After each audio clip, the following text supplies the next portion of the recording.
Boa tarde, eu sou Paola Tucunduva e agora começa o programa Alma do Negócio. Tema de hoje, de grupo a equipe. Eu tenho ouvido falar muito em equipes de alta performance e percebo que esse é o sonho de todo empreendedor, ter uma equipe de alta performance. E como fazer isso? Para um bate-papo sobre este tema, tenho dois grandes especialistas comigo aqui no estúdio, Genira Rosa dos Santos e Marcel Paranhos. A Genira, ela é consultora há 20 anos na área de desenvolvimento humano.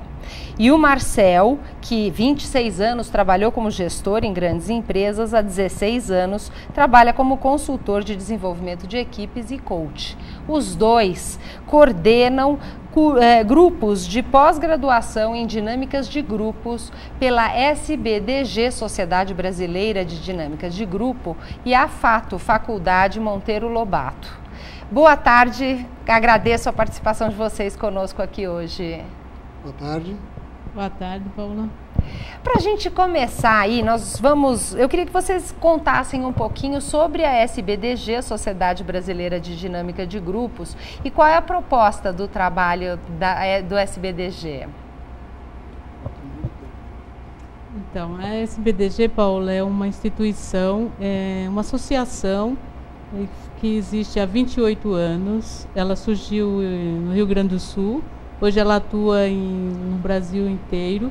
E o propósito principal da SBDG é produzir conhecimento científico na área de grupos e formar pessoas que coordenam grupos, sejam pertencentes a qualquer área, tipo de empresa, tipo de profissão. Qualquer pessoa que trabalhe ou deseje trabalhar com grupo pode se formar nesses nossos programas. Muito bom. O programa da SBDG, o que é interessante é que é um programa que está hoje no Brasil inteiro, tem um formato muito diferente. Ao longo do programa você vai conhecer mais detalhes, mas agora eu queria que o Marcel contasse um pouquinho, Marcel, quais são os principais desafios para tornar um grupo... Vamos começar pelo básico, qual é a diferença de grupo e equipe?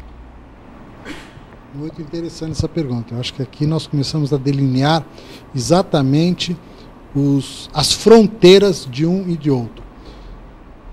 Toda a equipe é formada por grupo. Nem todo grupo é uma equipe. O que nós podemos trazer como significado nisso? Uma equipe, para funcionar, para ter um bom desempenho, ela tem que ter uma boa relação no seu funcionamento, a relação interpessoal. As suas dinâmicas devem ser dinâmicas saudáveis. Então, se como grupo ela tem boas relações e tem dinâmicas saudáveis, quando ela for trabalhar em equipe, definindo objetivos, definindo metas, definindo processos, resultados a alcançar, ela vai conseguir ter um bom desempenho, porque ela consegue resolver os seus conflitos, que é natural em toda a equipe, que é natural em todo o grupo, existir conflito pelas diferenças como as pessoas são, como elas veem a perspectiva de realização da tarefa. Então elas vão conseguir resolver esses conflitos de uma forma produtiva, de uma forma saudável. Eu estou dizendo aqui até um pouco resolvendo. Se nós formos pensar em conflito, muitas vezes nós não temos como resolver conflito, nós administramos conflitos. Dependendo do estágio em que ele se encontra e da forma e das origens do conflito, eles podem ser tão somente administrados. Ok, nunca resolvidos. Essa eu já fiquei intrigada, porque eu sempre acreditei que era possível resolver conflitos. Mas eu acho que você já traz um ponto importante. Conflitos, eu acho que é um dos grandes desafios nesse trabalho com pessoas dentro da nossa empresa. Genira, que outros desafios você, na sua experiência, tem percebido que, principalmente os mais comuns dentro das nossas empresas? Então, para se transformar um grupo em equipe, acho que o principal desafio é resolver um tema que é muito comum quando nos procuram para fazer um trabalho de equipe.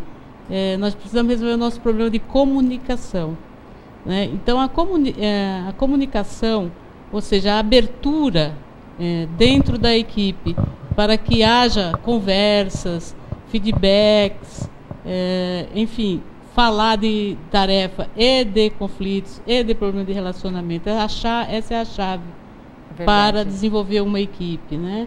É a abertura para comunicar-se. E por que a comunicação é um problema tão sério? Porque, teoricamente, todo mundo sabe falar, todo mundo sabe ouvir. Por que isso não funciona dessa forma simples dentro das empresas, Marcelo? Acho que você trouxe um ponto muito importante. Nós sabemos falar e nós sabemos ouvir. Primeiro, nós sabemos falar a respeito daquilo que nos interessa. E quando nós ouvimos só as palavras das pessoas. Nós não ouvimos as mensagens que essas pessoas estão nos transmitindo. Quando duas pessoas se comunicam, aqui fala daquilo que ela está sentindo. Um pouco o que a Genira está colocando aqui. O que é a abertura? Eu expressar aquilo que está me incomodando, aquelas sensações que não estão boas para mim dentro da relação com outra pessoa ou dentro do funcionamento desta equipe.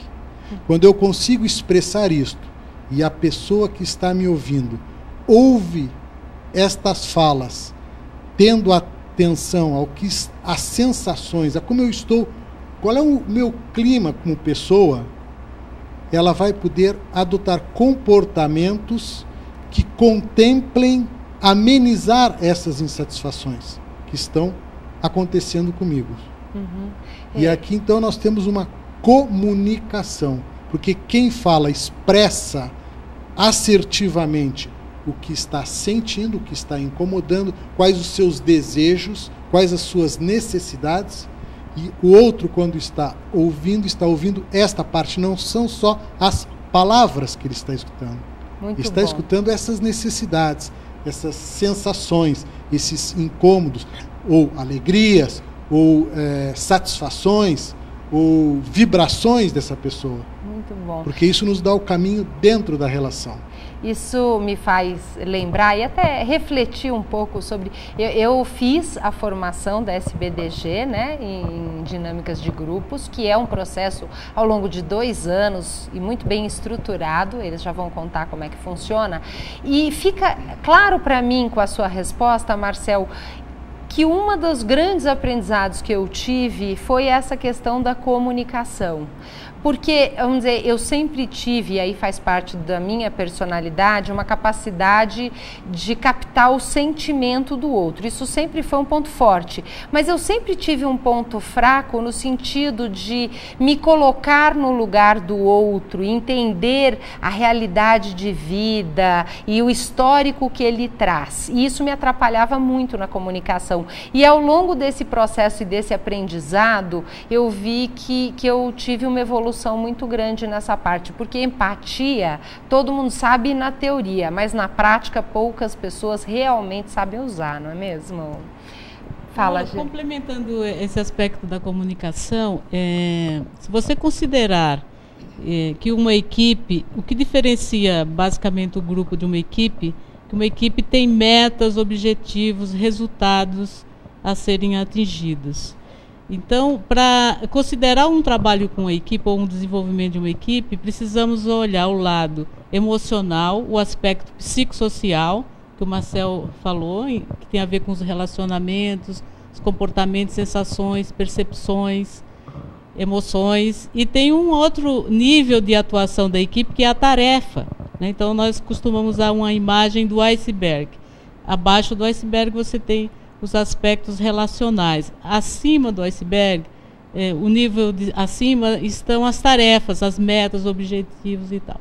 Então, quando você cria um nível de abertura para que flua a comunicação, as pessoas possam falar dos seus sentimentos, elas também ficam liberadas para desenvolver melhorias nas tarefas. Okay. Né? Então, de propor inovação, ideias, melhorias. Eu acho que, Genira, você traz um ponto importante, né? Porque as empresas se preocupam muito com os objetivos, os indicadores, que é essa ponta do iceberg.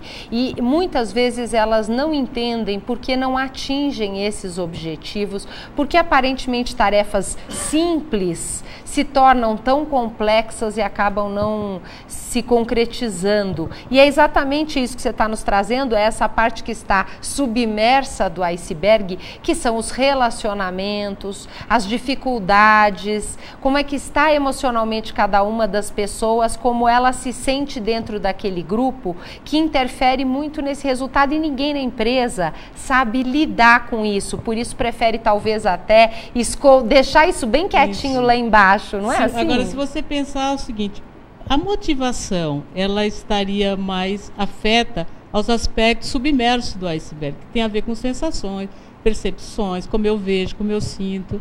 Então, o combustível para realizar a tarefa estaria submerso. Ou os fatores que interferem na motivação, né?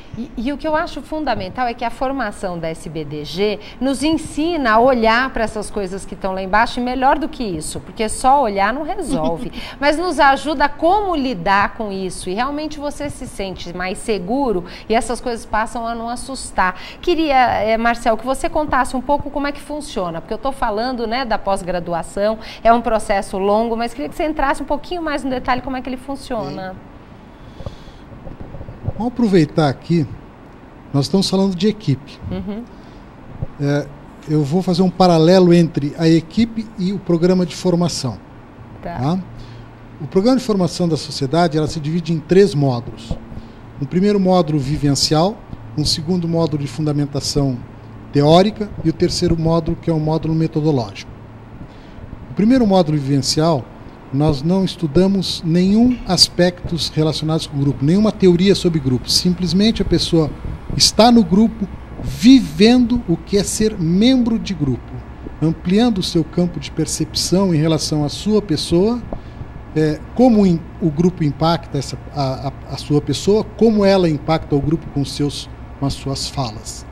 Quando a pessoa vai estudar no segundo módulo, a fundamentação teórica, ela vai estar estudando aquilo que ela viveu, aquilo que ela experimentou, que é um conhecimento maior do que ler sobre. Ela internaliza, ela sentiu na pele o que é um conflito. Ela sentiu na pele o que é exercitar uma liderança. Ela sentiu na pele o que é exercer uma autoridade. E o terceiro módulo é apresentado os métodos de trabalho com grupo. Existem várias metodologias de trabalho com grupo. O que é um laboratório de sensibilidade, o que é um grupo T, o que é um grupo de encontro, o que é um desenvolvimento interpessoal, quais são os objetivos, métodos de um desenvolvimento interpessoal, o que é um desenvolvimento de equipe. Bom, então isso aqui é o concreto, eu estou trazendo o concreto. E agora, são encontros mensais. São encontros mensais de 15 horas, realizados normalmente na sexta-feira, na parte da tarde, e sábado, o dia todo. Uma vez por mês. Uma vez por mês.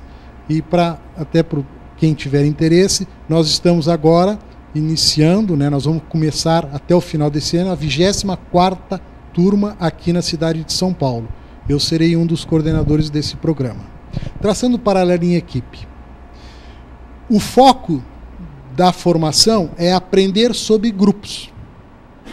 Mas enquanto o grupo está fazendo a atividade de aprender sobre grupo, os coordenadores do programa estarão atentos a qual parte deste contexto de equipe, a como está se dando as relações dentro deste grupo. Porque se o grupo está muito conflituado, ou se o grupo está com muita dificuldade no seu relacionamento interno, ele vai, como disse a Genira, canalizar a sua energia para estas questões e não para a aprendizagem sobre grupo. Então, quando nós falamos em trabalho em equipe, em desempenho, pela nossa cultura, o nosso foco é quais os resultados que essa equipe está tendo em termos de negócio, para o negócio, para a empresa, nos processos e não no desempenho das relações. Então, o que você está dizendo é que para eu ter uma equipe de alta performance, esse desempenho tão sonhado dentro das empresas, eu preciso de ter um grupo que tenha um bom relacionamento e saiba lidar com essas coisas, é isso? Exatamente. E aí, Genira, queria que você contasse um pouco, se você tem, assim, alguma dica prática para alguém que hoje está vivendo algum desafio junto com o seu grupo de trabalho. Qual é o primeiro passo para um gestor que quer começar a mudar essa história? Paula, tem um texto do Rubem Alves que se chama Escutatória.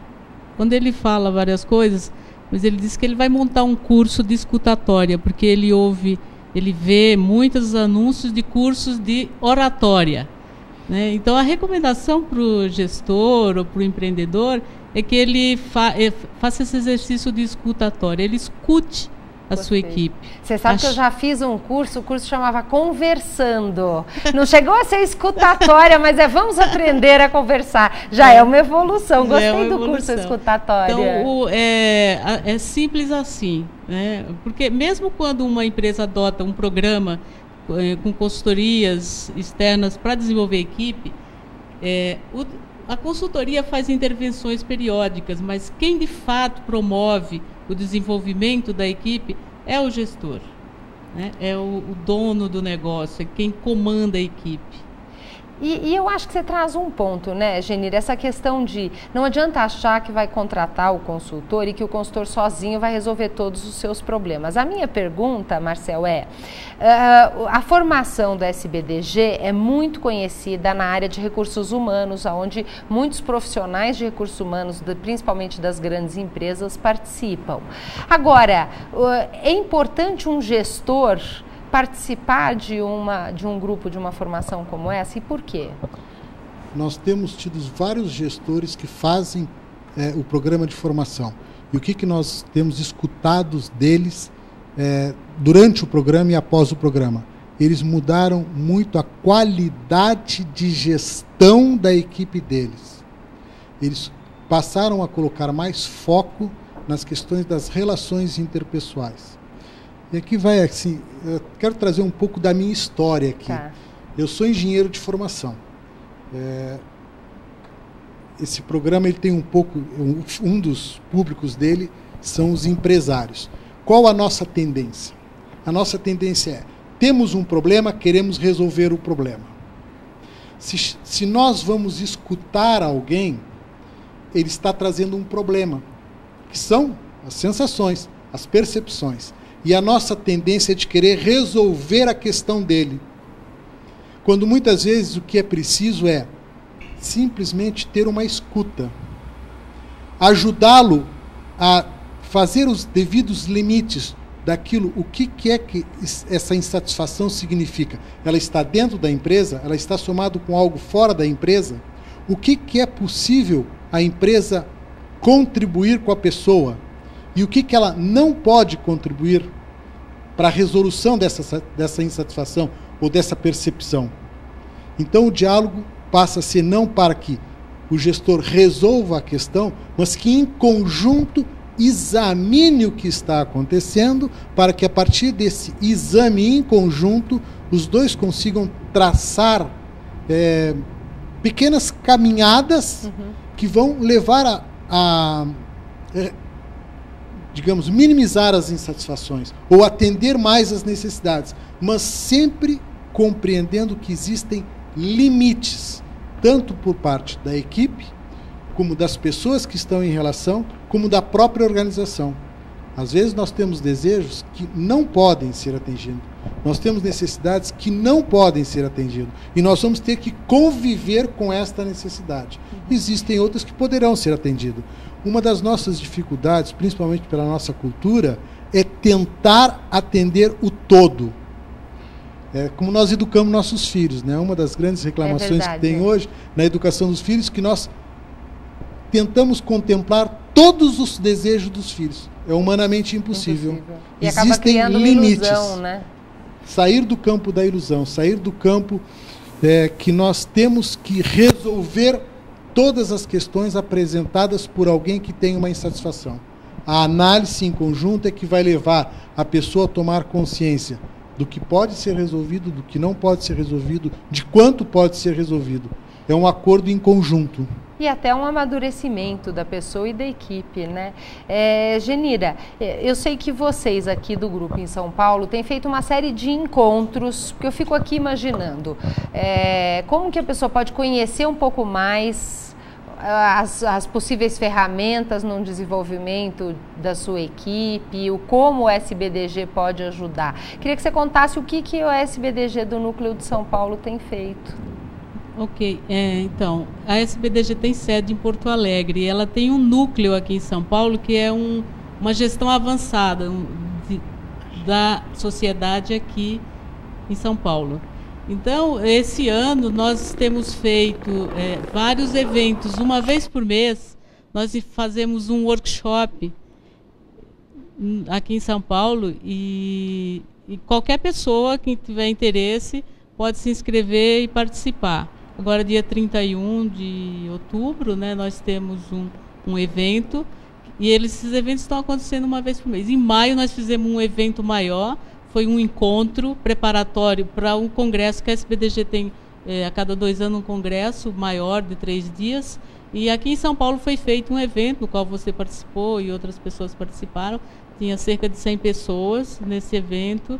E a cada mês nós fazemos um evento aqui. E para participar desses eventos, tem algum pré-requisito ou qualquer pessoa pode participar? Qualquer pessoa pode participar. É só entrar no nosso blog e no nosso site, se inscrever e participar. Se não se inscrever, também pode ir diretamente ao local e participar. Então nós vamos colocar no programa Alma do Negócio, a divulgação já está lá no almadonegócio.tv, você pode entrar agora e encontrar as informações, ou no blog da SBDG, que é sbdgnucleosp.blogspot.com. Então você pode ver ou lá no Alma do Negócio ou direto no blog da SBDG, saber desse curso como fazer para se inscrever e também acompanhar os próximos. E aí, então, dentro desse evento, o que a pessoa vai encontrar? Tem algum objetivo nesses eventos? Os eventos, cada um, o objetivo principal é falar sobre grupos, né? O próximo vai ser feito pelo Marcel.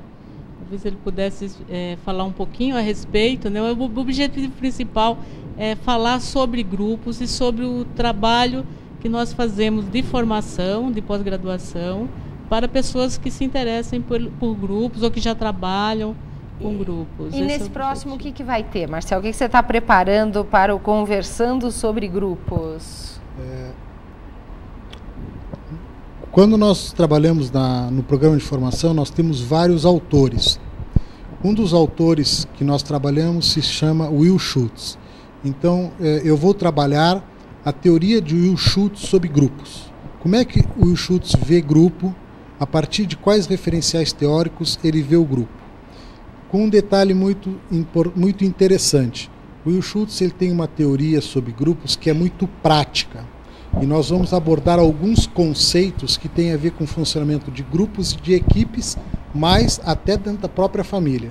São 3 conceitos, eu vou dar rapidamente aqui o significado dele. Um é de inclusão, que esse conceito quer dizer a quantidade de interação que as pessoas gostam de ter umas com as outras. Existem pessoas que gostam de interagir pouco com pessoas e outras que gostam de interagir muito com pessoas. Isso já dá aqui um panorama de, por exemplo, qual a necessidade que eu tenho quando eu estou com pessoas? É ficar mais retraído ou mais expansivo? Controlar. A dimensão do controle é o quanto as pessoas gostam de controlar. Então existem pessoas que gostam de ter maior controle sobre as situações, sobre os eventos. Uma vez que elas têm o controle da situação do evento, elas conseguem se comportar dentro daquelas situações. E existem pessoas que gostam de deixá-las mais fluido. Elas gostam de ser mais controladas. E existe a dimensão da abertura, que é o quanto eu falo de mim, dos meus pensamentos, das minhas sensações. Nós vamos abordar essas 3 dimensões do comportamento e aprofundá-las mais. Existem mais alguns aspectos relacionados com elas. Essas 3 dimensões estão presentes em todo o nosso cotidiano. Então, por exemplo, e aí vocês vão chegar a discutir um pouco como usar esse conhecimento na prática, no dia a dia com certeza, dos grupos? Aqui eu dei só a definição rapidamente. Nesse workshop nós vamos aprofundar quais são os impactos dentro da relação. Por exemplo, quando nós falamos aqui, dizendo assim, as pessoas têm necessidades dentro de uma equipe. Elas têm necessidade de exercitar a sua competência, o seu saber, e elas estão sendo impedidas, que está vinculado à dimensão do controle. Tá. Essa dimensão controle também tem um aspecto interessante na dimensão controle, que é o quanto a pessoa prefere comandar ou ser comandado, né? Quanto ele prefere exercer a liderança e a influência dele num grupo, ou ele prefere ser influenciado. Tá. Esse é interessante pensar e refletir sobre isso, e pensar em cada pessoa da sua equipe, como cada uma se comporta em relação a esses pontos. Qual a necessidade de cada um quando está funcionando em equipe. Muito bom. Você já viu esse aspecto de controle que a Janeira trouxe? Se eu delegar para alguém a liderança de algum processo dentro da equipe, e essa pessoa tem um baixo nível de controle, ela vai ter dificuldade em assumir um papel de liderança, porque um papel de liderança está associado a ele as questões de controlar quanto está sendo produzido, como está sendo produzido, com que qualidade está sendo produzido, em que prazo está sendo produzido, está associado a ele em reunir a equipe. Ele tem que tomar iniciativas das mais diversas, mas se ele tem um baixo nível de controle, ele vai ficar desconfortável, ele vai consumir uma grande quantidade de energia, vai chegar no fim do dia, né? Entra em estresse. Se você somar a isso, se complementar a isso, um chefe que está delegando e que ele tem alta necessidade de controle, e o funcionário baixa necessidade, a delegação não vai acontecer. Porque ele vai ficar exercendo uma liderança, um acompanhamento tão próximo que ele acaba fazendo, realizando tudo. Se a tendência do funcionário já é não assumir, aí ele se acomoda. Agora, uma pessoa que tem um baixo nível de controle, ela pode desenvolver isso? Porque tem alguns cargos para a pessoa assumir, e tem pessoas que sonham em assumir uma posição de liderança, mas ela, na personalidade dela, tem baixo controle. Como é que ela lida com isso? Acho que aqui quero trazer uma palavra-chave: motivação. Tá. Nós somos motivados por alguns fatores. Por exemplo, se eu for ascender a um cargo de gestor, eu vou ter uma melhor remuneração. Agora, se eu tenho consciência que eu tenho um baixo nível de controle, eu tenho que fazer um desenvolvimento da minha pessoa para aumentar o meu nível de controle e ter consciência que isto implica num desgaste. Então, ele tem que encontrar um espaço aonde ele vai controlar menos. Trazendo um exemplo meu, eu, por incrível que pareça, trabalho com grupos, mas eu sou uma pessoa de baixa inclusão. Então eu tenho que, após, por exemplo, trabalhar com um grupo de formação em 15 horas, eu chego em casa e eu preciso, no mínimo, de 1 hora, 1h30, sem falar com ninguém. De preferência, assim, meio entrar em casa e nem cumprimentar a minha esposa, que ela não gosta muito dessa atitude, mas eu preciso deste espaço para me reenergizar, para reduzir o meu estresse. Então é possível desde que eu saiba que eu tenho que desenvolver habilidades em primeiro lugar. Segundo lugar, entender que eu preciso de espaços para recompor a minha energia para não ficar muito estressado. Interessante, fala, Janeira. Então, essa é uma alternativa, ele desenvolver flexibilidade no comportamento dele. É possível você flexibilizar, apesar de ter uma tendência a ter mais controle e tal. Outras possibilidades, pensando em equipe, você pode ter uma equipe complementar. Se você tem dificuldades, seja lá qual for o nome do comportamento, aqui nós estamos falando de uma teoria, mas tem N teorias que trazem características, outras competências, traços de personalidade. Então, um caminho é você buscar o autodesenvolvimento, o autoconhecimento, flexibilizar seu comportamento. Outros caminhos, ter equipes complementares, se cercar de pessoas que se complementem você naquilo que você tem de menos digamos... Uma fraqueza, né? É. Então, por exemplo, vamos dizer que é uma pessoa que seja líder e na questão do controle ele não seja, ele não seja é muito um ponto bom fraco. gestor, quer dizer, Ele poderia buscar na equipe dele, olha, quem que pode se candidatar a ser o controlador dos indicadores? E aí você vai ser vamos dizer, vai ser responsável por controlar os indicadores, quer dizer, ele continua na liderança, mas Sim. ele pode delegar algumas tarefas que para ele seja mais difícil. Ele pode fazer as duas coisas, uma coisa não exclui a outra. Tá. Mas ou ele pode ter mecanismos, por exemplo, instrumentos. Hoje existem muitos instrumentos de gestão. Muitas pessoas têm um alto nível de liderança, mas têm baixa competência para fazer gestão. Uhum. E hoje, além de você poder ter equipes complementares, você tem muitos instrumentos que podem suprir essa deficiência de gestão. Com uma certa disciplina, ponho na minha agenda que toda sexta-feira eu vou olhar os indicadores da equipe. Desperta, eu vou determinada, pelo menos investir alguns minutos Você naquela pode análise. Implantar um BSC, por exemplo, né, um Balancing Scorecard, que vai monitorar todas as suas metas, indicadores. Quer dizer, tem N hoje instrumentos de gestão que podem te ajudar se você não tem essa competência tão desenvolvida. E o importante é que você só vai conseguir utilizar isso se tiver autoconhecimento para saber quais são seus pontos fortes e pontos fracos, né? A sabedoria de não entrar no papel daquela pessoa que tem que contemplar todas as necessidades da tarefa que está sendo realizada. Ou seja, a gestão, se nós vamos pensar em termos de gestão, gestão significa fazer a gestão de todos os elementos que estão afeitos à realização daquela tarefa. Se eu não tenho autocontrole, como disse a Genira, eu identifico alguém na equipe que faça o controle dos indicadores. Se eu não sou uma pessoa que tem boas habilidades de relacionamento, ou não consigo olhar muito socioemocional, eu converso com alguém dentro da equipe que tem essa habilidade. Então daí eu passo a fazer a gestão destes elementos. Uhum. Então fazer a gestão não é só a gestão do resultado, é a gestão do contexto onde se realiza o resultado e trabalhar com esses vários elementos com a complementariedade.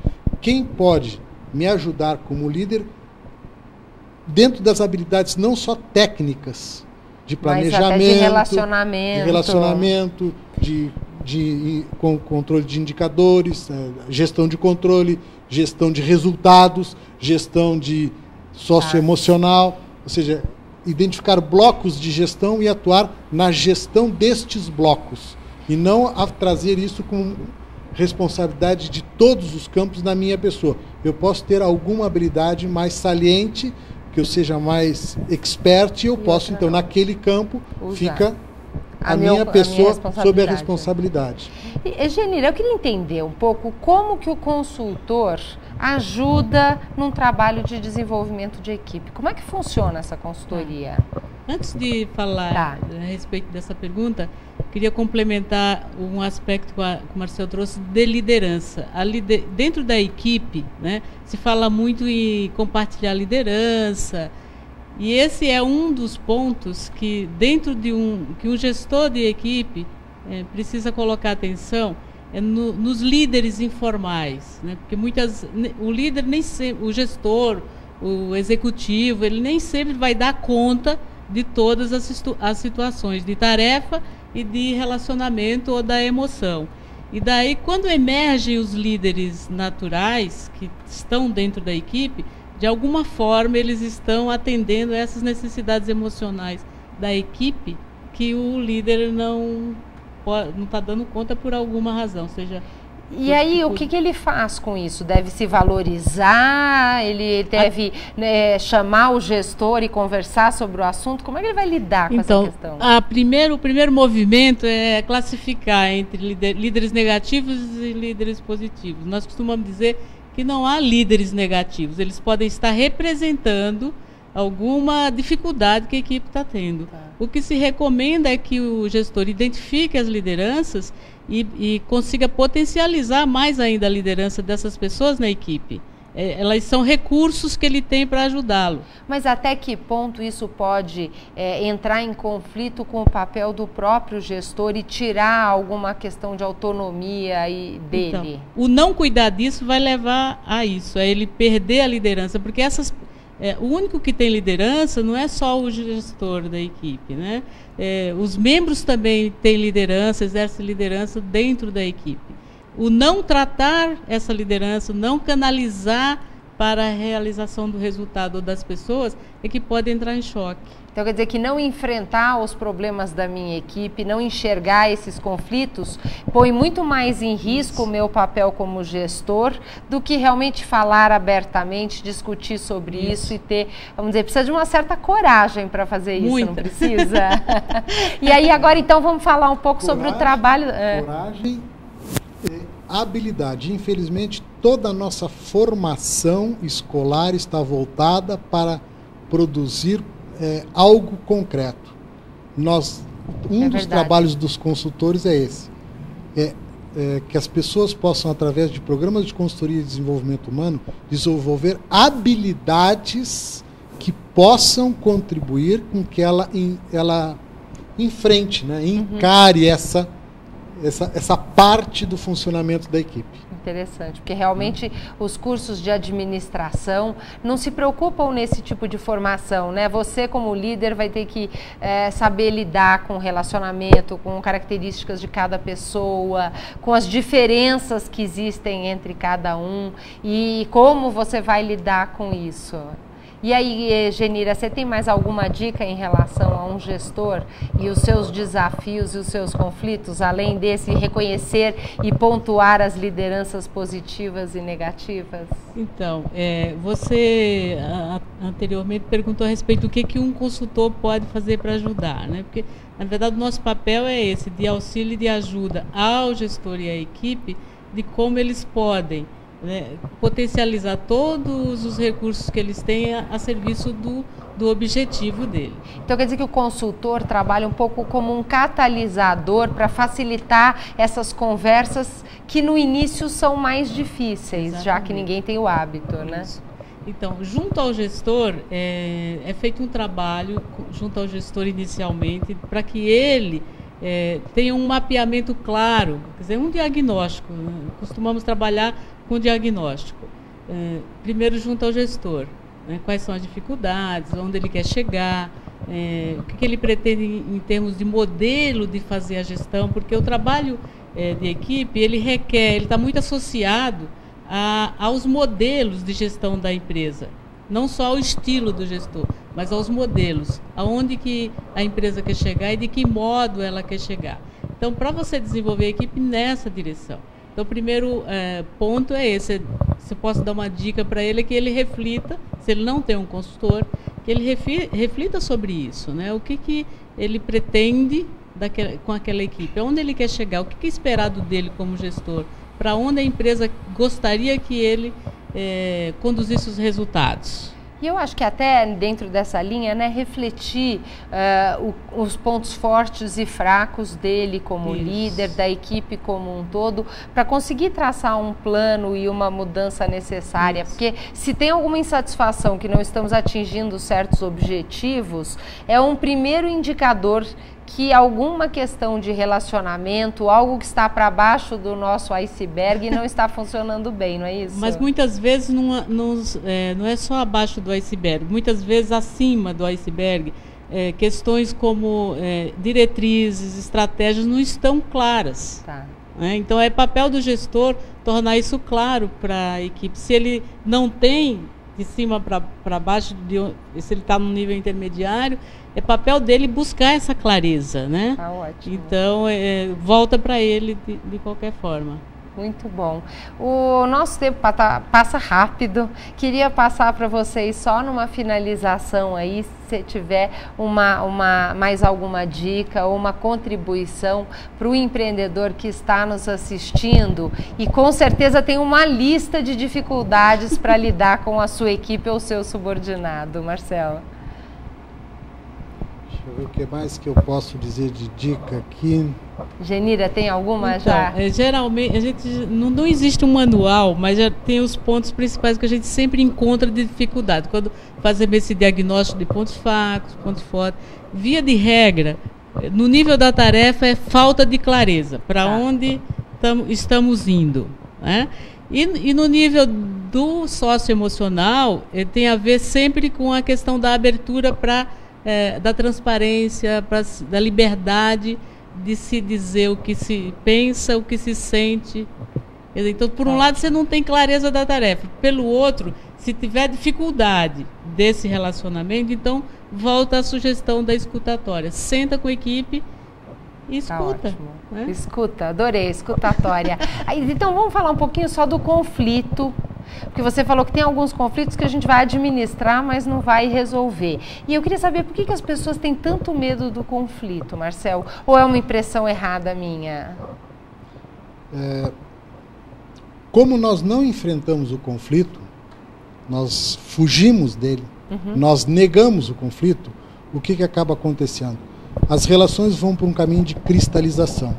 Cristalização e aumento de pressão dentro de cada uma das pessoas que estão envolvidas no funcionamento da relação ou da equipe. Automaticamente o conflito só aumenta. Aumenta. Quando chega num certo ponto, as pessoas entram no que a gente costuma dizer, explodem.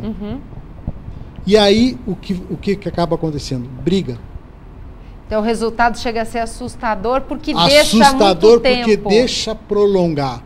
Então, quanto mais cedo você enfrenta a situação e fala sobre ela, maior a possibilidade que tem de resolução. Muito maior a possibilidade que tem de identificar quais são os elementos que fazem parte desse conflito, novamente delimitar o campo, qual é a delimitação que nós temos desse campo, o que é possível, o que não é possível. E é bem simples, como eu falei, por exemplo, inclusão. Eu sou uma pessoa que gosta de interação. E eu tenho uma pessoa que trabalha na equipe, ou que é meu parceiro direto, que gosta de ficar mais calado. Esta diferença pode gerar um conflito.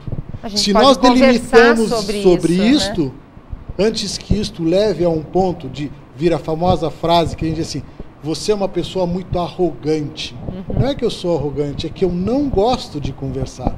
Então, quanto mais cedo se enfrenta o conflito, quanto mais cedo se fala sobre ele, sobre as...